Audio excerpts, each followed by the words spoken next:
ये जो महापुरुष हैं ये अपना टाइम बिता चुके होते हैं, पार हो चुके होते हैं, यहाँ सिर्फ एक काम के लिए आते हैं, दूसरों का भला करने के लिए।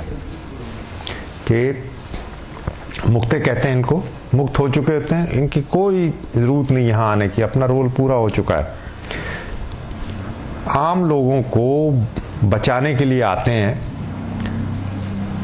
और आम लोग इतने महापुरुष हैं कि वो इनका एहसान मानने के लिए बदले इन पे एहसान करते हैं कि जी कितनी बड़ी कृपा कर रहा हूँ आपका, जो मैं आपकी सत्संग में भी आ रहा हूँ तो मैं आप पे मेहरबानी कर रहा हूँ। ये ऐसे लोग कि तंग आ जाता है, बताने वाला कह कह के तंग आ जाता है, क्योंकि सुनने को तैयार है नहीं। अब कबीर से आगे तो कोई होगा नहीं, वो देखिए उनके साथ सारी उम्र वो कहते रह गए कुछ सीख लो। इसमें अपनी लोगों की फितरत के बारे में बात करते हैं। मैं कहीं समझाऊं या जग अंधा, किसको समझाऊं मैं? यहाँ पे सारे तो अंधे घूम रहे हैं, कोई सुनने को तैयार नहीं है। मैं कहीं समझाऊं या जग अंधा।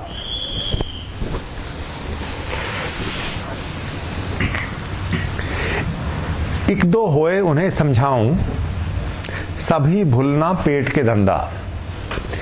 एक दो हो तो उसको मैं समझा लूं, ये करो ये ना करो, लेकिन पेट का धंधा यानी जो बिजनेस कर रहे हैं, नौकरी कर रहे हैं, कारोबार कर रहे हैं, उसको लेके बस सोचा हुआ है कि यही करना है और कोई फुर्सत किसी के पास है ही नहीं। तो इसका मतलब ये है कि हालत अभी नहीं बिगड़ी, पुराने जमाने से एक ही हाल चला आ रहा है।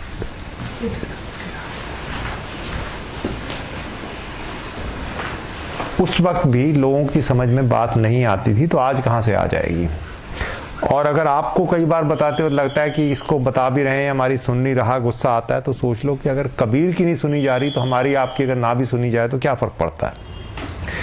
एक दो ही होए उन्हें समझाऊं, सभी भूलना पेट के धंधा।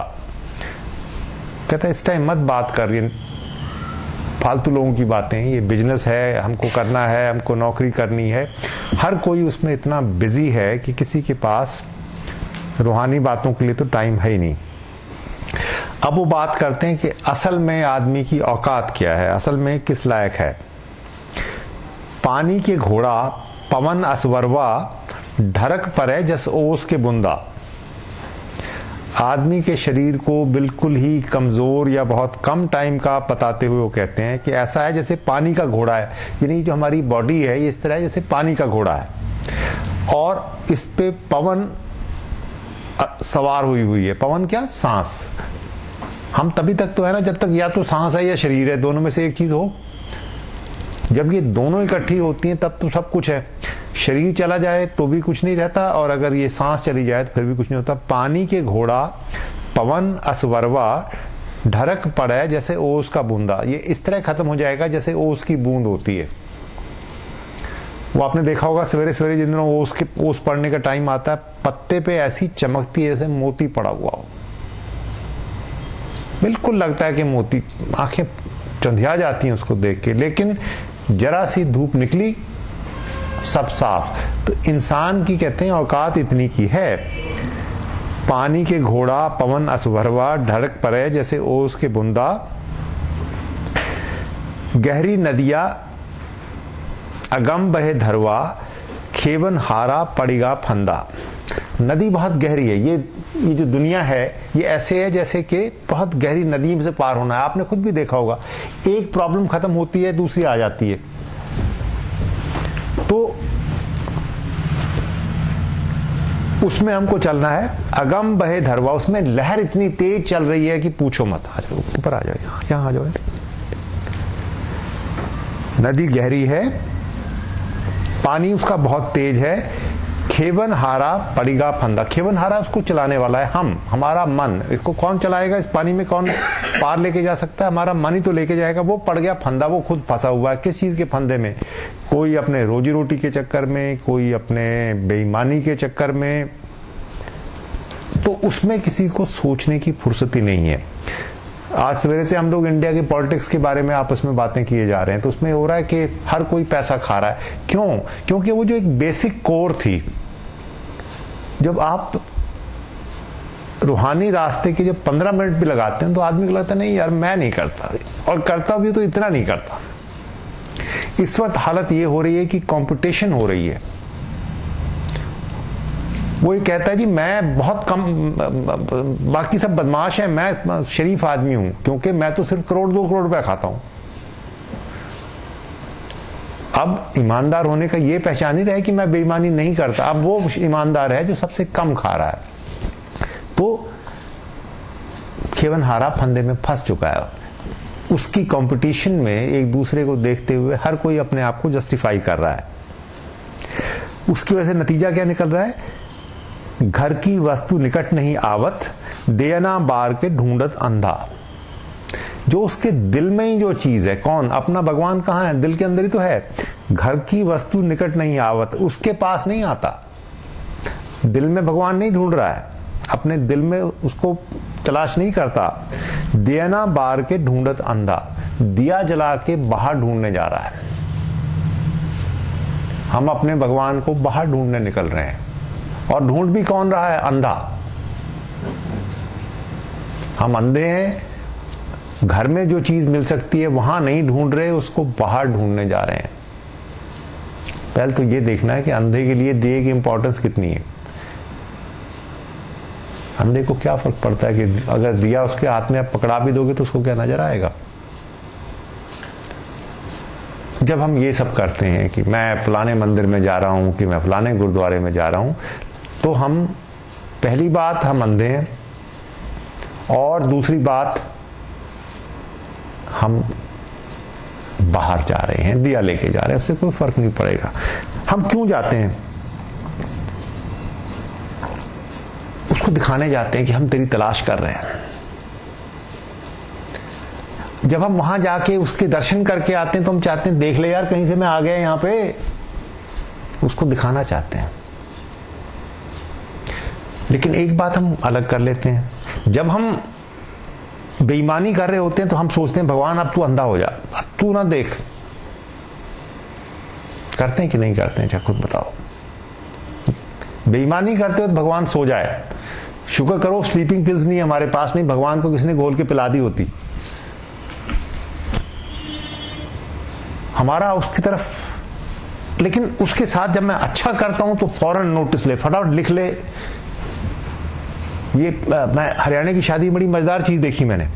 जो शगुन लेके जाता है ना, वो कहते हैं भाई नोट कौन कर रहा है भाई, मेरा लिखो तो सही। उनको डर रहता है कि मैं कहीं किसी ने मिस कर दिया, मेरा नाम ना आया तो इसमें मेरा दिया तो बेकार हो जाएगा। जब हम अच्छा करते हैं तो फौरन भगवान के पास नोट कराना चाहते हैं कि भगवान ध्यान रखियो, देख ले। और जब बेईमानी करते हैं तो फिर प्रभु जी मेरे अवगुण चित्त धरो। भाई अगर वो गुण तेरे चित्त धरेगा तो अवगुण क्यों नहीं धरेगा? प्रॉब्लम यही आ रही है कि हम अंदर वाले से छुपा रहे हैं ना। अपने अंदर वाले से ये बातें कैसे छुपाएंगे? जो भी हम गलत सलत करेंगे उससे कैसे बचोगे? घर की वस्तु निकट नहीं आवत, देना बार के ढूंढत अंधा।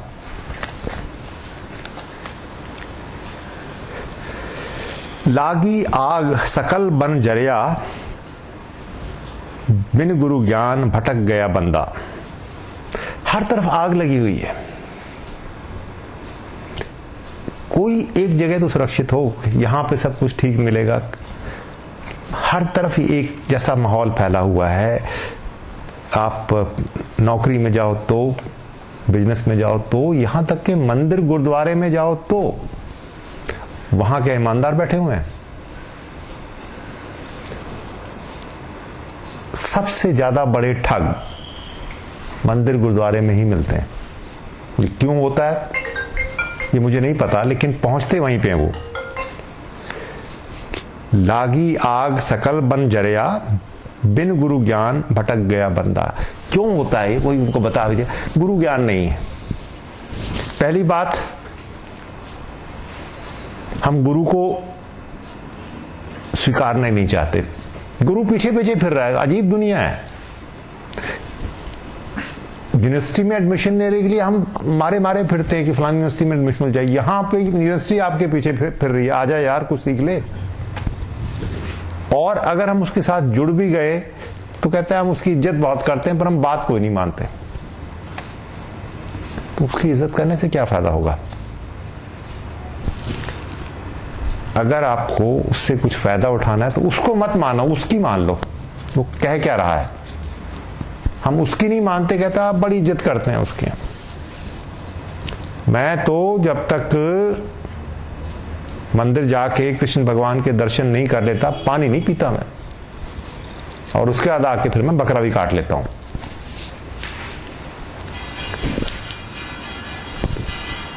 लागी आग सकल बन जरिया, बिन गुरु ज्ञान भटक गया बंदा। भटके हुए हैं, कुछ समझाने वाला नहीं है, और है तो उसके हम सुनने को राजी नहीं है।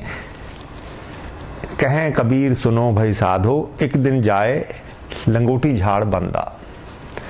ये कर तो रहे हो लेकिन एक दिन ऐसे ही जाना पड़ेगा, ऐसे लंगोटी झाड़ के चल दिए। ये बड़ी मजेदार मुहावरा है, आजकल कम इस्तेमाल होता है क्योंकि लंगोटी कोई नहीं पहनता।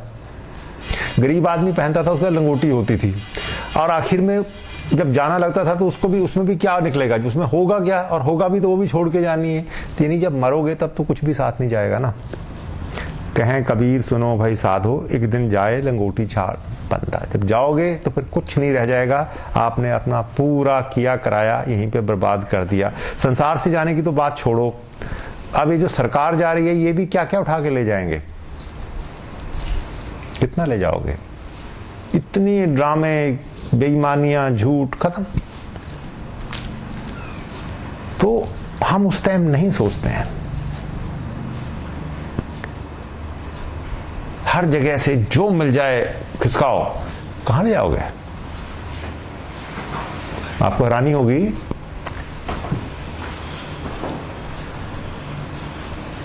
जो प्रेसिडेंट होते हैं ना इंडिया के, इनके जो गेस्ट आते हैं इनके लिए स्पेशल वहां पे राष्ट्रपति भवन में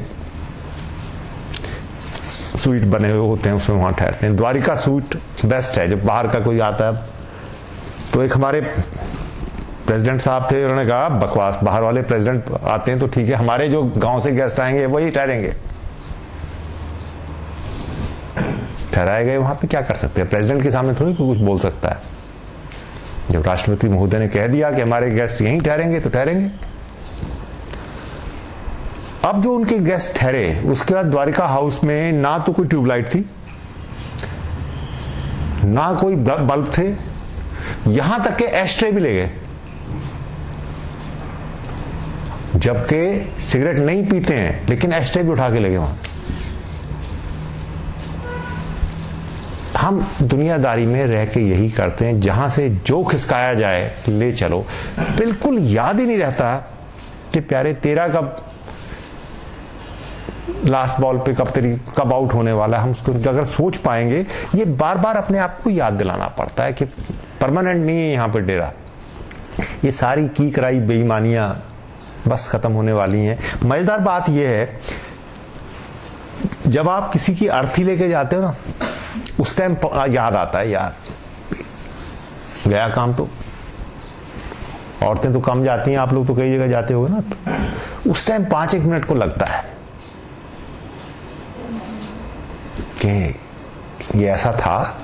बेकार ही है दुनिया। वहां बात करते हो तो आपस में बात भी ही होती है, दुनिया में भी कुछ नहीं रखा, खत्म। बस वहां से कार पार्किंग तक दिमाग ठीक रहता है। कार पार्किंग के बाद फिर देखना शुरू लगता रह गया किसी का 100 का नोट।